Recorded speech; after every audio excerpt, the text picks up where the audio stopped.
Hello दोस्तों, आप सभी लोगों का स्वागत है विजडम हब स्टडी पर। हम कंटिन्यू कर रहे हैं हमारा जनरल साइंस के क्वेश्चन, जिसमें हमने फिजिक्स के क्वेश्चन कवर कर लिए हैं। ये आप लोगों के फिफ्थ पार्ट से रहेगा केमिस्ट्री का क्वेश्चन। तो चलिए हम स्टार्ट करते हैं हमारा केमिस्ट्री का क्वेश्चन। सो मेरे द्वारा ये प्रेजेंट किया जा रहा है। सो मेरा नाम अंकित सिंह है।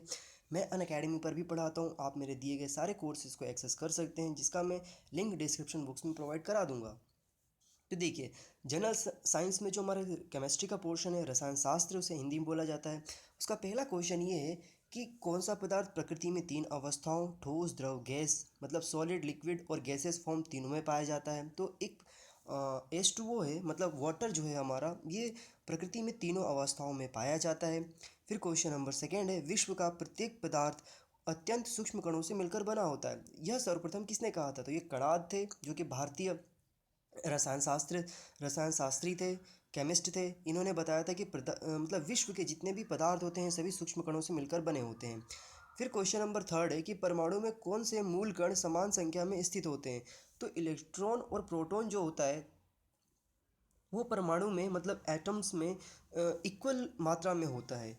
क्वेश्चन नंबर फोर्थ है यहाँ पर, सबसे पहले इलेक्ट्रॉन के आवेश का सफलतापूर्वक निर्धारण किसने किया था? तो मिलिकन एक साइंटिस्ट थे, इन्होंने सबसे पहले इलेक्ट्रॉन के आवेश का सफलतापूर्वक निर्धारण किया था। फिर क्वेश्चन नंबर 105 है यहाँ, सॉरी क्वेश्चन नंबर फिफ्थ है यहाँ पर, रदरफोर्ड के प्रकीर्णन परीक्षण ने किसकी मौजूदगी को सिद्ध किया था? तो परमाणुओं में न्यूक्लियस होता है, इसके बारे में जो भी जानकारी था रदरफोर्ड ने दिया था। फिर इलेक्ट्रॉन के तरंग प्रकृति की खोज सर्वप्रथम किसने करी थी? तो डी ब्रोगली एक साइंटिस्ट थे, इन्होंने इलेक्ट्रॉन के तरंग दैर्ध्य प्रकृति के बारे में बताया था। क्वेश्चन नंबर 7 है यहाँ पर, डाल्टन के परमाणु सिद्धांत के अनुसार कौन सा सबसे छोटा कण स्वतंत्र रूप से रह सकता है? तो डाल्टन के अनुसार परमाणु एक सबसे छोटा कण होता है, जो कि अपने अवस्था में स्वतंत्र रूप से रह सकता है। क्वेश्चन नंबर 8 है यहाँ पर कि किस न्यूक्लियर कण में कोई द्रव्यमान और कोई आवेश नहीं होता है, किंतु प्रचक्रण होता है? तो ये न्यूट्रिनो होता है। न्यूट्रिनो में किसी भी प्रकार का कोई भी आवेश नहीं होता है और उसका कोई वजन या भार भी नहीं होता है, लेकिन ये प्रचक्रण करता रहता है, मतलब अपने साइक्लिक अपने जो पाथ है उस पर रोटेट करता रहता है, तो इसको न्यूट्रिनो बोला जाता है। क्वेश्चन नंबर 9 है यहाँ पर, किस तत्व के परमाणु में दो प्रोटॉन, दो न्यूट्रॉन और दो इलेक्ट्रॉन है हो, उस तत्व का द्रव्यमान क्या होगा? ये हमने फिजिक्स में भी पढ़ा था। तो उसका द्रव्यमान हमेशा 4 होगा। क्वेश्चन है यहाँ पर, क्योंकि देखिए बाहर की संख्या, मतलब परमाणुओं में, इस क्वेश्चन नंबर थर्ड देखिए, परमाणु में कौन सा मूल कण समान संख्या में स्थित होते हैं? तो इलेक्ट्रॉन और प्रोटॉन दोनों ही समान इस अवस्था में होते हैं। ओके, तो इलेक्ट्रॉन और प्रोटॉन जो रहेंगे वो पूरे समान अवस्था में होंगे। तो न्यूट्रॉन की संख्या और यहाँ पर इलेक्ट्रॉन प्लस प्रोटॉन की संख्या को काउंट किया जाता है। क्वेश्चन नंबर 10वां है, आणविक कक्षा का अभिन्यास किससे नियंत्रित होता है? तो चुंबकीय क्वांटम संख्या होता है, जिसके माध्यम से जो एटॉमिक ऑर्बिट्स होते हैं, उस ऑर्बिट्स में जो उनके नंबर है वो डिफाइन किया जाता है 2 to the power n से। ओके, फिर क्वेश्चन नंबर 11 है यहाँ पर, एकदा आयनित कार्बन परमाणु के नाभिक में क्या होता है? तो यहाँ पे 6 प्रोटॉन और 6 न्यूट्रॉन होते हैं। ओके, फिर क्वेश्चन नंबर 12 है, दो इलेक्ट्रॉन एक ही कक्ष में होते हैं तो उसमें क्या पाया जाता है? तो उसमें विपरीत चक्रण होने लग जाता है जब दो इलेक्ट्रॉन एक ही कक्ष में यानी ऑर्बिट में होते हैं। तो फिर कार्बन का परमाणु क्रमांक 6 है, उसका भार 12 है, तो इसमें नाभिक में प्रोटॉन की संख्या कितनी होती है? इसमें नाभिक में प्रोटॉन की संख्या हमेशा 6 होगी, जो क्योंकि ये जो नाभिक के प्रोटॉन की संख्या है वो उसके परमाणु क्रमांक, मतलब एटॉमिक नंबर पर डिपेंड करता है, ना कि एटॉमिक मास पर। अल्फा और बीटा किरणों की खोज रदरफोर्ड ने किया था। फिर क्वेश्चन नंबर 15 है, नाभिक से निकलने वाले विकिरणों में किसकी भेदन क्षमता सर्वाधिक होती है? तो गामा रेस जो किरणें होती है, इनकी भेदन क्षमता बहुत ज़्यादा होती है। भेदन मतलब ये आर पार कर देते हैं किसी भी सॉलिड ऑब्स्टिकल को। क्वेश्चन नंबर 17 है कि समस्त रेडियो सक्रिय पदार्थ क्षय होने के पश्चात किसमें अंतिम रूप में बदल सकते हैं? तो सीसा है, जो रेडियो सक्रिय पदार्थ क्षय होने के पश्चात सीसा मतलब लेड में बदल जाते हैं। फिर किस रेडियो एक्टिव तत्व का नाम उसके खोजकर्ता के नाम पर रखा गया? तो पोलोनियम एक ऐसा तत्व था जिसका नाम उसी व्यक्ति के खोज करने के नाम पे ही रखा गया। यूरेनियम विखंडन की सतत प्रक्रिया को जारी रखने के लिए किस कण की जरूरत होती है? तो न्यूट्रॉन की आवश्यकता होती है, न्यूक्लियर विखंडन के समय फ्यूजन जो होता है।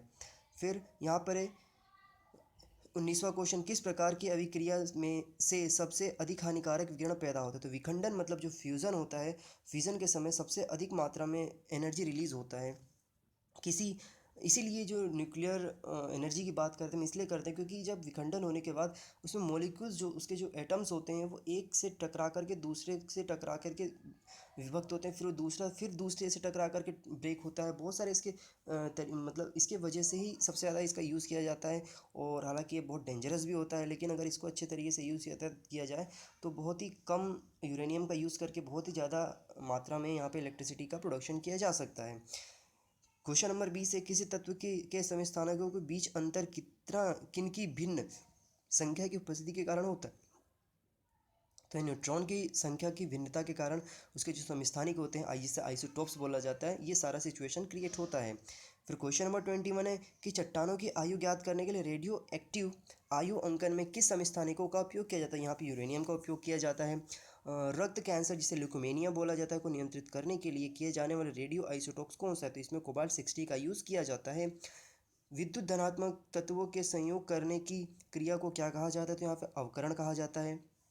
फिर क्वेश्चन नंबर 24 थे यहाँ पर कि कौन सा पदार्थ ऑक्सीकारक तथा अवकारक दोनों ही तरह प्रयुक्त किया जाता है? तो रेडियो नाइट्राइड है, जो कि ऑक्सीकारक और अवकारक दोनों ही रूप से प्रयोग किया जाता है। ऑक्सीजन की +2 ऑक्सीकरण अवस्था वाला यौगिक कौन सा है? तो ये F2 है। ओके। फिर क्वेश्चन नंबर 26 है, अम्ल एवं भस्म के परीक्षण के लिए किसका उपयोग किया जाता है? लिटमस पेपर का यहाँ पे अम्ल और भस्म के परीक्षण के प्रयोग में किया जाता है। फिर सभी अम्ल 27वां क्वेश्चन है, सभी अम्ल धातुओं से प्रतिक्रिया करके या प्रक्रिया करके कौन सा गैस निकालते हैं? तो सभी जो अम्ल धातु होते हैं, एसिडिक मतलब एलिमेंट्स होते हैं, ये जो है धातुओं से जब क्रिया करते हैं तो हमेशा हाइड्रोजन गैस रिलीज़ करते हैं। इसलिए हमारे प्रकृति में सबसे ज़्यादा मात्रा में हाइड्रोजन ही पाया जाता है और इसे आवारा तत्व भी कहा जाता है। फिर किसी एक सामान्य व्यक्ति का रक्त का पीएच मान कितना होता है? तो एक सामान्य व्यक्ति के रक्त का पीएच मान 7.35 से लेकर के 7.45 तक होता है। फिर बोला जा रहा है 29 क्वेश्चन में कि हाइड्रोजन सभी अम्लों का एक आवश्यक अवयव है, यह सर्वप्रथम किसने कहा था? तो ये डेवी ने बोला था, इनका पूरा नाम हम्फ्री डेवी था, ये एक रसायनज्ञ थे।